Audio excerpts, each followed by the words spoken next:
We're going to check that flame sensor and the igniter coil. In just a few months, 11 high school seniors will get scholarships into a career in HVACR thanks to Southern Ohio Technical Institute's new program. Tell me what component of the refrigeration system rejects heat.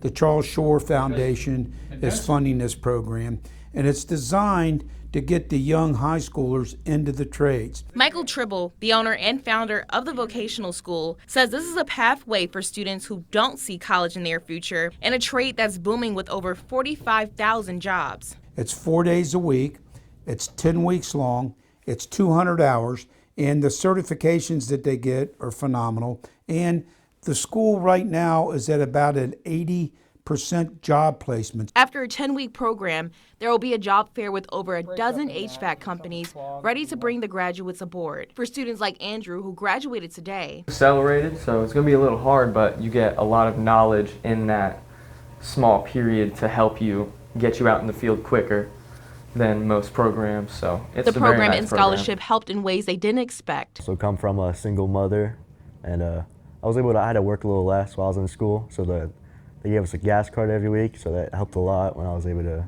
get here and not have to worry about paying for gas or anything like that. We cover the 5 major EPA and OSHA and hazmat, plus we give them a great hands-on training. Both students received $3,000 from the Charles Shor Foundation. 500-word essay, it'll be based on the essay, also we'll get a letter of recommendation from the counselor. In Claremont County, Deja Gross, WCPO 9 News.